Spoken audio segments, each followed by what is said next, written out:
Welcome to Out of Your Mind, near-death and out-of-body journeys, inspiring and uplifting conversations with those who have glimpsed beyond the veil. Get out of your mind and into your potentiality with your host, clinical hypnotherapist, biofield therapist, Reiki sage master, and death doula, Anjii Bryers.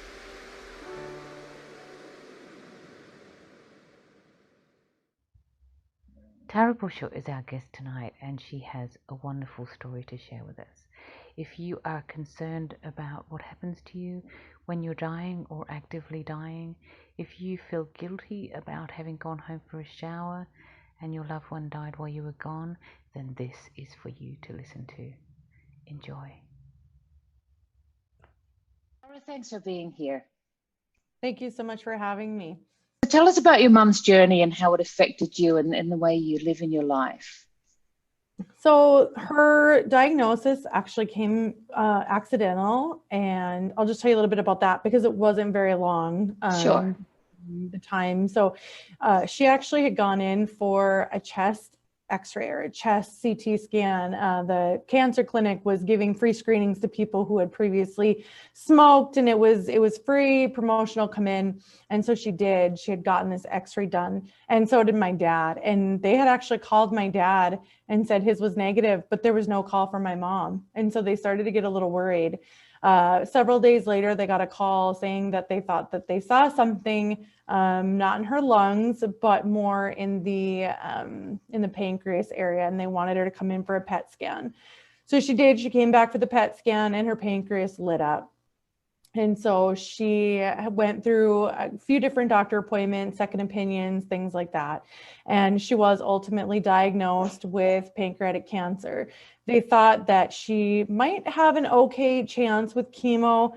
They weren't 100% sure because she was a very sickly woman to begin with. Wow. And so they just weren't sure that she'd be able to do it. But she wanted to try. You know, she wasn't quite ready to leave this earth. And so we did. We started the chemo. And unfortunately, as the doctors kind of suspected, she did not take to it well. And after her second treatment, she ended up in the hospital, and she never ended up coming back home. And basically, because she was sickly, her organs started to shut down from the effects of the chemo. And each day was something different. You know, there was one day where they said, this is it, and we needed to come right away. And so my siblings and I, we all hurried there at like 3 o'clock in the morning, and we thought that was it. And we were all saying our goodbyes, and all of a sudden she didn't go. And we were like, what in the world? You know, we thought for sure. And of course we were all so happy. And she had even improved to the point where she got put down into a step-down unit, but it wasn't very long before she was back in the ICU. And about, I don't know, I would say 4 to 5 days before she passed, she started to see family members. She would be awake. That was the crazy thing. She would be awake. She would be visiting with us because we stayed in the room for most of the time that she was there. Luckily, it happened before COVID.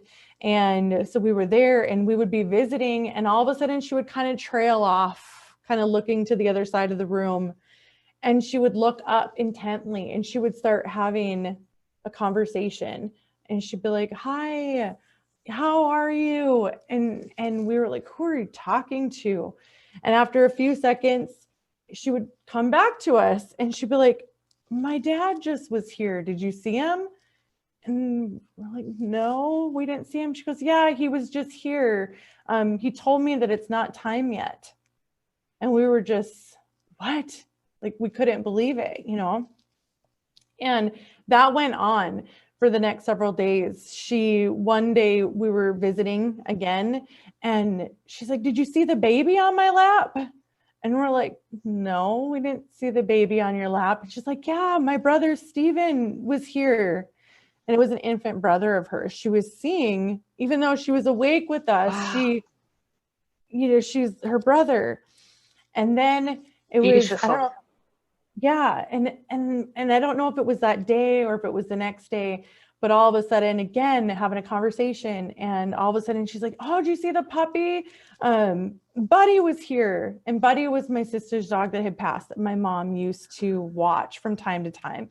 And she just kind of had that special bond with this dog. And so she was seeing her dad and her brother and the dog while she'd be awake, but she would see them and then she would turn back and talk to us. And so we started to we encouraged her, like we were getting excited for her, like we were, we're gonna miss you, Mom, like we're gonna miss you. We knew that it was coming. I mean, it wasn't a surprise, right? And we knew, and we said, we're gonna miss you so much. We don't know how we're gonna do this without you. I said, but we're so excited for you, because she missed her mom and her dad. I'm start crying. And me too. That's why I'm glad I'm not on camera. we were so excited for her, not for us, but for her, because she was seeing them and she was so excited. And it was so, I don't know, peaceful, I guess, knowing that like she wasn't scared. She told us, like, I'm not scared. I'm at peace. Like, I'm going to miss you, but I'll always be watching over you. And she was at peace with the idea that it was going to happen. She told everybody she'd watch over us, and, she was going to miss us or whatever, but yet she was excited to go and see her family. And she missed her mom and her dad and all of the people that had passed, before her. And it was just such an experience. So then when the time actually came, I was in the room when it happened. And she, for several hours before, and actually maybe even up to 24 to 48 hours before, but she was doing this to the blankets. She would be holding the blankets. And what was that? So I started to research it, because I'm like, what is she doing? Like, this wasn't something, she'd just be laying there and she would keep doing this to the blanket. And when I started researching it, and actually when hospice came into the room, they told us that that they do that when they're starting to separate from this earth, because like they're trying to ground themselves, like they're starting to leave their body, like they're half in, half out. And so like they're starting to leave their body, but they're grabbing onto the blanket and they're trying to grip the blanket. Like they're trying to like keep their balance or whatever on this earth. And it was so crazy. And she would be doing that, not necessarily when she was awake, but when she would be asleep, she was doing that, which is what made us like question, what is she doing? Why is she doing that? Wow. Yeah, I had never heard of that before. And so, so the research I was doing and the hospice people that came in, they said that's pretty normal, that they're just trying to ground themselves. And my mom would wake up and she would be completely with it for the most part. She, was visiting with us right up until the end. And in fact, it was so funny. And my daughter and my niece were in the room with us, but like, I mean, she was in a lot of pain. But my mom was addicted to Barq's root beer. Like she couldn't come to my house for 15 minutes without having her root beer with her. Oh, root beer. Okay. Yeah. Yeah. Beer. Sorry, we don't have root beer in Australia. So. Okay. Yeah, it's a soda. So she just could never go anywhere without it. And we would always tease her because she had to have it. And we're talking, she's probably 3 hours away from the time she's going to die. Right. And I'm like, do you want something to drink, Mom? Are you thirsty? Do you want something? Do you want some water?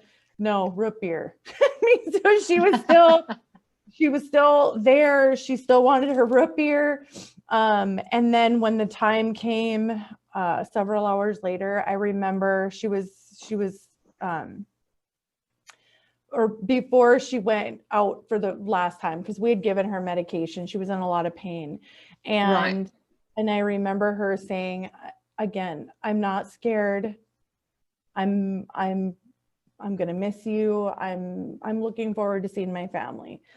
And she got her medication and she went to sleep. And the next time she woke up, her eyes popped open and her breathing changed.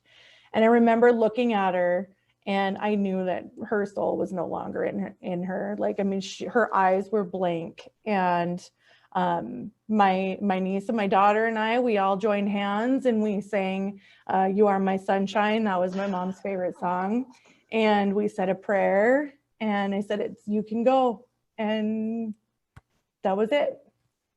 And I feel like her being able to see her own, you know, her dad and her brother, it gave me peace knowing that she was gonna, like, she already knew that they were there waiting for her. And so it's given me a lot of peace knowing that she didn't have to suffer anymore, you know, because she had been sickly all her life and whatnot. But just to see her, like, see her dad and to see her brother, and to, you know, she was excited to go, which was such a peace of mind for us. And I thought that I would have a really tough time with her being gone. I miss her, clearly. But it's almost been, I don't know, just having been part of the process, I don't know if seeing it happen, like, just made it real. I don't know if, you know, seeing her talk about her family, if, like, that helped, you know, or her saying she wasn't scared. I don't know what it was, but, like, there was something that just gave me peace, because, like, I haven't cried in months. Even though I think about her and I try to talk to her, she just, I don't know, there was something about it that just gave me the strength that I didn't know that I had. And there was just something special about the whole experience to actually see it happening, and just knowing she was going to a better place. Absolutely. And so did you have a belief, excuse me, did you have a belief in an afterlife before this? Like, a strong belief? Or I did. I mean, I think for all of us, you know, you want to believe, you want to have that faith. At the same time, Absolutely. It's not, you know, you're like, but is there really? And so when she started to have those visions and she started to see those family members pop up, I think the belief for me, it became real, you know, because she was more or less verifying, like, that this is what she was seeing, and she was still with it. I mean, she was still having a cognitive conversation with us. She was still, you know, able to tell us where X, Y, and Z was in her house. You know, I mean, she was with it. And so you can't help but believe after you hear that, you know, when she's still having a lucid conversation with you. Yeah. So I have a great belief in that when they're traveling on that slower journey, that I call it having one foot on either side of the line. And right. You know, many of my clients have expressed it, and they've rung me and they've said, like, I don't know what's happening to me. I'm you know, having all these dreams, and I'm going to places, and then I'm back here, and then I don't know why I'm here, and I don't know why I'm there, and I'm really confused. And I'm, you know, and as they gradually go through that, they start saying, oh, I know where I am. I know where it is. And, you know, some people come to visit them in their room, and then other people have it where they're traveling out from the room and going to certain places. And I do believe, along with you, that this is, you know, with the work that I do and the experiences that I've had in my life, that there's just such a fine veil between here and there. And in that process, that veil is being cleared, and they're able to be in both worlds, which also gives you a kind of an understanding that, you know, when people feel like, you know, you might feel your mum next to you or touching your hair like she used to do, or something like that. And people sort of get frightened with that, but it's what you're bearing witness to is an understanding that's actually real. We just can't see it with our living eyes. Do you know what I mean? And your mum's eyes were cleared of the veil, and she was able to see both worlds and be participating in both worlds until she was able to move more into that one when she was comfortable to be there. Yeah. And, you know, so many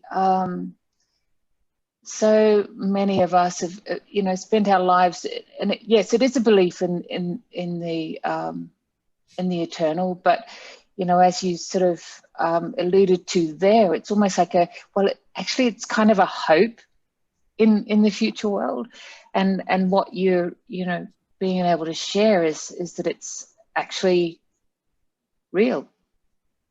And that's what I love about your story. So when you were with your mum, did she talk about any of the experiences she was having with them? Did she travel anywhere from there? Like, did she say that she'd been to places, or people came to her in the room? No, just that people had come to her in the room. She was, like I said, she saw her dad up in the corner, and she kind of pointed over to like the other side of the TV, kind of by the window. And she was like, that my dad was right there. And then of course the brother, she envisioned him on her lap. And so she was having them come visit her. Beautiful. And it's incredible that her brother, so how old was her brother when he died? Just a few hours old.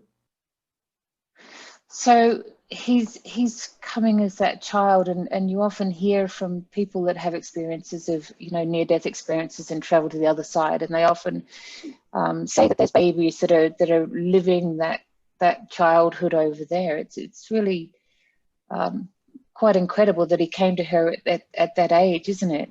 You know, instead of a different type of being. Really cool. Really cool. And so as a family, if you hadn't had that experience, like if she was unable to communicate that these things were happening, how do you think your journey would have been different to, you know, how you're walking with it now? You know, I think that we have enough faith in our family. I think we've always kind of thought that this was the way it went, you know, or we had hoped. Again, there's the word hope. And so I think we would have, you know, been at peace with things, I suppose, just knowing that we would have assumed that that is the way things went. I think I would have been a lot more lost, perhaps. You know, my mom was my best friend. I talked to her every day. I think that there's a possibility I could have been a little bit more lost in the situation, just believing or just hoping versus actually believing because of what I saw. It's hard to deny that once you've seen, you know, her talk about it and be so lucid and with it as she's talking about it. And so I think that for me, that was really a verification of the fact that it just really is, that's the way it is. So before she was in this place, was she frightened about dying? Like, was there a conversation about that before she had these experiences? I don't know that she was ever afraid of dying. She had a near-death experience back in 2005 when she had an aneurysm burst. Oh, wow. In her brain. And so she, I think, had come to maybe some sort of resolve with the idea that she knew that it was going to happen eventually. And so not necessarily scared, but her x-ray or the CT scan that she did that accidentally found it happened in November. And so she didn't get an actual full-fledged diagnosis until the day after Christmas. So I remember her being at Christmas, and then I remember several weeks later at her birthday, she was very distant. She was there, but like you could tell she'd be kind of staring off into the distance, or she wasn't as fully engaged as she previously had been. And so, you know, that was weighing on her mind, that was very potentially her last Christmas or her last birthday, just by the way that she was just acting and just kind of being quiet. And so, I mean, I would imagine to some extent at that point in time, I mean, she was really struggling with the idea that, you know, that this could be it, and whether or not she was ready for it. And I think she just had to, you know, come to that resolve on her own that she was ready. So she didn't necessarily express that she was scared or that she was worried, but I could definitely see it was weighing on her. We did a little bit we did a little of that. I mean, we did say, because she did initially want to fight it. And this was something to note too, is that when she was in that hospital stay for the 18 days, she did go back and forth between, I'm sick, I don't want to do the chemo anymore, to I want to fight, like, I don't want this to be the end, So she went back and forth between what she wanted. And then also too, when she would have days where there was more pain, that was the days where she would be like, no, I don't want to do this. And unfortunately, the hospital allows them to just say, I don't want to be treated anymore. I don't, which, I mean, it's a good thing and it's a bad thing. For the simple fact that when she was having a good day, she wanted to fight. When she was having a bad day, she wanted to give up. And so then it's like, okay, but can we really let her make that decision when she's in that state of mind? But at the same time, it was like, she's the one having to go through this journey. And so we kind of have to step back at the same time. And that was really hard as well. So while we wanted to fight, we also had to step back, because it's her journey, not ours. And so I think that people should be fully aware that that's something that is going to come up as well, and to just try to talk about these things and have it fully out on the table before that time gets here, because that can be a lot of turmoil for the patient, and it can be a lot of turmoil for the family when you don't have that plan ahead of time and you're going into this unexpected journey. It's so traumatic for families, or someone that has a stroke, like at my age, perfectly normal, have a stroke and then I can't communicate.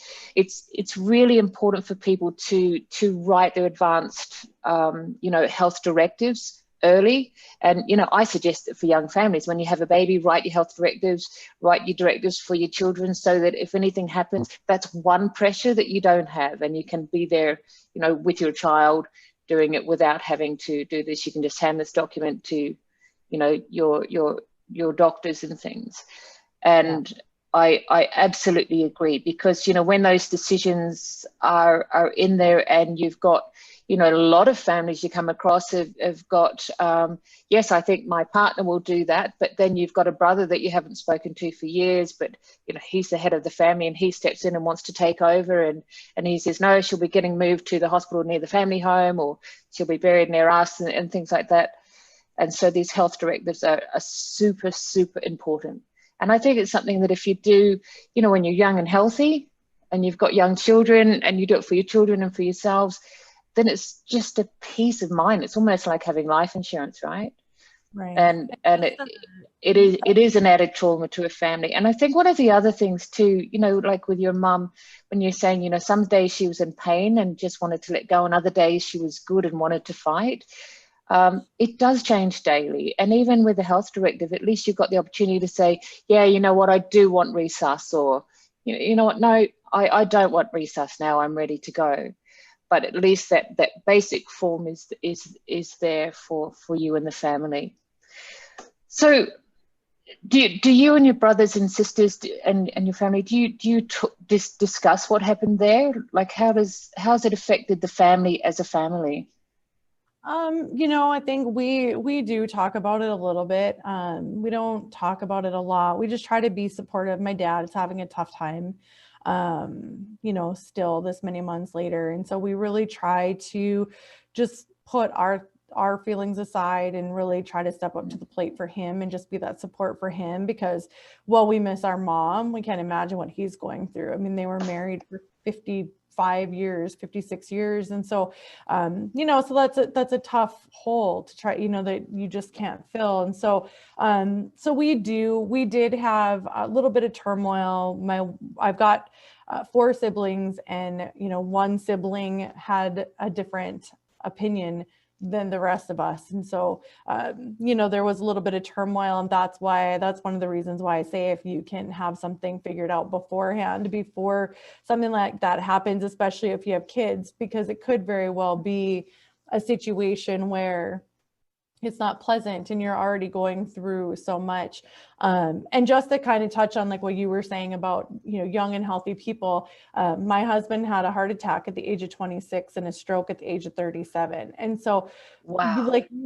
you can't prepare for those types of things. I mean, they just happen. And my sister-in-law just died a year ago at the age of 40. I think she's 45 from a brain aneurysm in her sleep. And I've got 2 young kids with diabetes. And so it's like, we should always be prepared for that, whether it's checking into the life insurance, because that's the thing, if you wait on something like that, my husband was young. So he's like, oh, I'm 26. I've got all the time in the world. Right. Well, then that heart attack happened, and guess what? He can't get life insurance. And so, you know, there's just some things where like waiting, thinking that you'll take care of it someday, that someday might not be soon enough for you to make sure that you have everything in order. And so I can't express enough, just making sure that that you're as ready as possible, if you have the ability to be.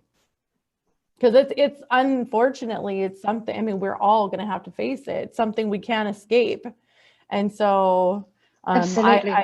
yeah. And I learned just from like my mom's experience, you know, she was somewhat prepared legally as well. So like, I mean, she had her own obituary written, which she had done years and years ago. You know, she had things written down, like who she wanted to have her rings and who she wanted to have certain items of hers. So, I mean, there's no argument, there's no nothing, like everybody knows what she wanted everybody to have. And you know, not necessarily a will, but just like she just had a paper that said, I really want so-and-so to have X, and I want so-and-so to have this, you know, and I think it just saved our family from a lot of questions and a lot of different things, because she was so prepared. And so when you're already overwhelmed with feelings of grief, it's just one less thing that you have to worry about, right? Because she had everything. I mean, she had her bank accounts listed, and she had her life insurances listed, and like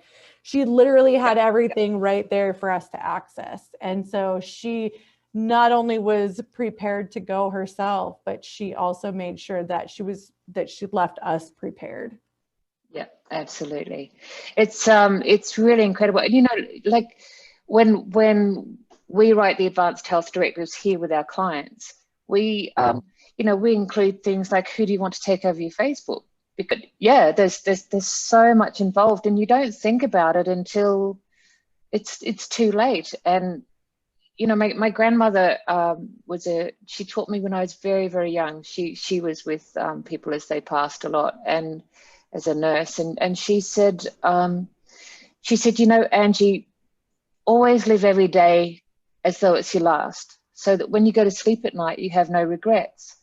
Because if it is your last day, she said, I spend so much time with people that are dying. And she said, I live in a generation where people haven't spoken to sisters for 40 years because a handkerchief was stolen or whatever. And she said, it's the regret that holds them out. It's the not having, you know, the tidied up backyard, and it's not having, you know, things resolved. And so I work with a lot of, you know, clients that don't have access to family or things that are resolved within them. And, you know, when they're terminal, we actually do, you know, hypnosis sessions where they go down and they make peace with all of these things, and they tidy things up, and they, and you know what, so many of them down there actually visit the other side, and they have visits from, you know, relatives that are saying, you know, like, to me, this is your journey. You've got the car, I've got the keys. So let's go down there. Let's make a fire by the ocean. And you have these conversations that you want to have, you know, ask the questions that you want to ask.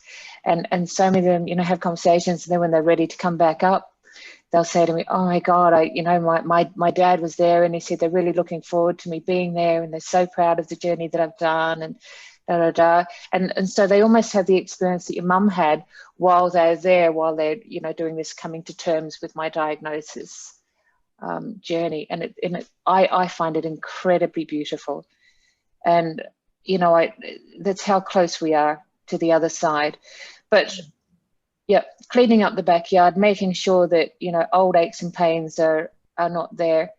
so many people fight around the deathbed, you know, brothers and sisters fight over someone that they think is sort of not lucid, and they're totally lucid, you know, and just bringing peace into the room, and that's the job as a doula. But it's also something that, you know, you can bear witness to, that by providing and holding space for your mama in that room with your family and all the love that you had, allowed her to freely have this experience. Do you know what I mean? Yeah. And to freely share and communicate that with you. And if you'd all been there and people had been arguing across the bed and, you know, stomping out and sitting there like this, you know, that formulates an energy in the room that is not conducive. And you know, so many people as they're passing actually just say, just get my family out of here. I just don't want them near me. Like, please, just, I want them to leave me alone, you know. And and yeah, what you've done is just a beautiful testimonial of how it should be. And you know, I'm really proud to have had this time with you. So with what you've learned there and what you've grown, so you've gone from having a belief in a future beyond here, and you know that there's eternity and these sorts of things. Now that it's gone from being a hope belief to a confirmed belief, you know, in your experience, how does that affect you, you know, in your life now? Like, you're a coach, so you're a business coach, and does this type of thing, you know, come into yourself as a strength in a person, working with people and coaching them on their futures and their businesses and their life?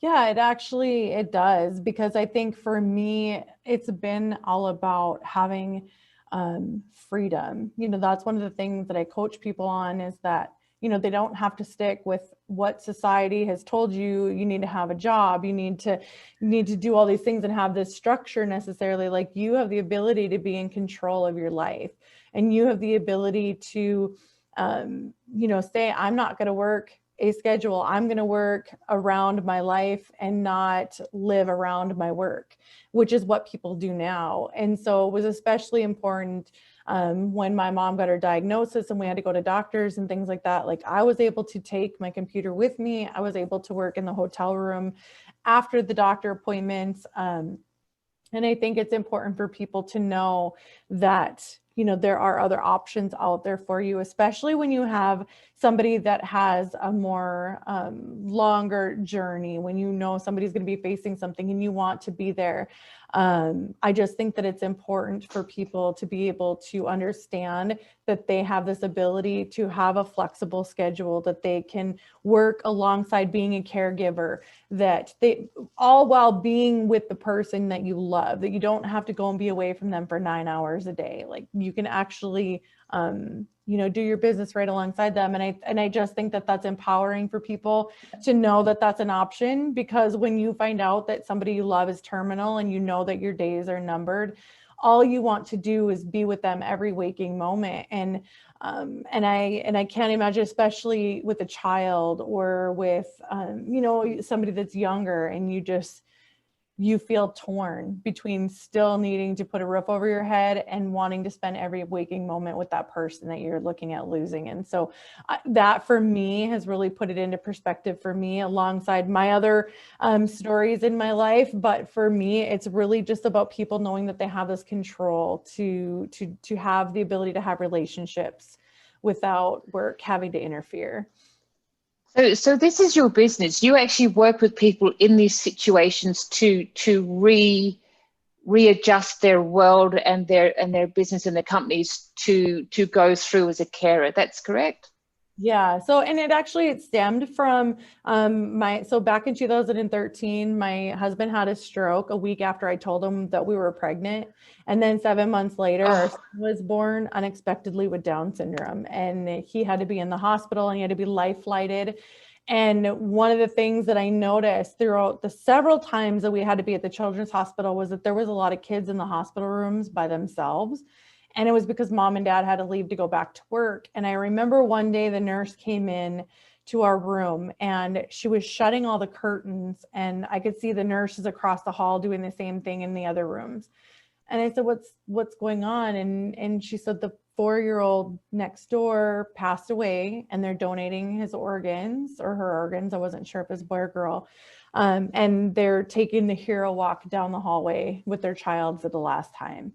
And it was like a gut punch, right? Because I'm like, how many parents face this? You know, how many people have to face this? And there I was able to work at my son's bedside while he was fighting for his life. You know, I didn't have to worry about losing my job. I didn't have to worry about not having enough vacation pay or all the things that come with it. I was able to be there. I was able to do what I had to do right there. And so that's how it stemmed, was from that. And then it just was increased by my mom's situation where like I was able to pack up and go with her. And I was able to be in the hospital room when she passed, right? Like I didn't have to worry about going to work. I didn't have to worry about any of that stuff because I was able to have it with me. And so that's how my business actually started, was back in, or my mission to start my business started in 2013. So that's incredible. And, you know, so many people work for companies and bosses, which, you know, they're fine for them to take some time off, but when the illness is taking a long time, they start getting impatient and saying, you need to come back to work, you need to be doing this, or we're going to be doing this. And so that pressure must be enormous. And it's actually at the stage where it's most critical for them to be there that they are then getting, you know, told enough is enough and we need you back at work. And so people can contact you. Do you do workshops on this, or do you work with people one-to-one? So both. It's actually, I'm going to be doing a workshop soon. And then that one will be on repeat once I've done it so that people can participate. But I start with a Facebook group. People come into my world through my Facebook group, get to know me, kind of learn about me, and then they can choose from there how they want to move forward on their journey. Some just do the workshop, or will be doing the workshop, or my master classes that I do. And some people jump into my full-fledged program. It just really depends on where they are, how they want to get started. And that's really, it takes some people a long time to wrap their head around the idea that they can do this. But once they finally believe, then they dive in, and usually they don't go back once they realize how much freedom that this can allow them. And do you think that COVID and businesses changing their structure and the way they work is actually going to help businesses like yours to become, you know, more of a norm? Yeah, I think so. You know, in the case of illness. Yeah, especially with COVID, because everybody kind of got shoved into the work from home scene. And what I found is interesting is that a lot of people who have been forced now to be home because of COVID are realizing that they really do like being home. That was something that a lot of people were like, I could never do it. And now they're realizing that they really do like it. And of course, because of the fear surrounding COVID, people want to be home. And so I do think that it is going to exponentially increase as people get used to this. And if this virus continues, and even after it's been under control, I think people are going to have a different aspect about being around others. So I do foresee Absolutely. This. Yeah. And I think there's a saving too for companies. You know, if companies can do a lot of their work from home, like even call centers and things, right, can go now through VoIP on computers and can just go out to their team, you know, across the globe. But I think that, you know, companies having had that experience of being forced into doing that, it's starting to realize that, well, they save on insurance, they save on rentals, they save on, you know, so many of their outgoings by having their staff at home. So hopefully, you know, they'll move to a platform where they're far more comfortable with people, you know, working from home. And I also think that, you know, a lot of people that had COVID, you know, at a really strong level, you know, they're talking about having symptoms that are chronic, you know, still like lung problems and walking problems and things like this that they think may go on for years. So there may be a great change coming, and I think you're actually pretty much at the forefront of that. So I'd love to see you build this and branch it out and actually make it, you know, a formidable force of being able to have step-by-step putting things in place and going forward. So what's your Facebook page called, so that people from here can go to it and link on with you? Yeah, so it's Laptop Life Accelerator. So if you want the laptop life, that's where you come. It is, I think, one thing that I do want to point out is, if people are wondering, like, well, how does this work in terms of flexibility? I teach people how to take a skill that they're already good at, maybe even something that they're doing at their job currently, and is finding their own clients. Just as an example, I used to be a transcriptionist for mental health. And I worked in an office. I had a 9-to-5, and the doctor was actually going to be leaving and opening his own practice. And he approached me and said, hey, I need somebody to do my transcription for me. And then I was at my daughter's doctor appointment, and we had a conversation. What do you do? And I told him, and he's like, oh, I need somebody. Is that something that you're interested in doing? And so it was, I took my skill from work and I just flipped it over to servicing other different kinds of business owners instead of being at my job. And so that's really what I help people do, is take that skill that they might know and then help them, bring it to other businesses and companies. And so that allows me then to work on my own schedule, my own hours, and I'm not locked into a 9-to-5. So just wanted to give a little background. That's so brilliant.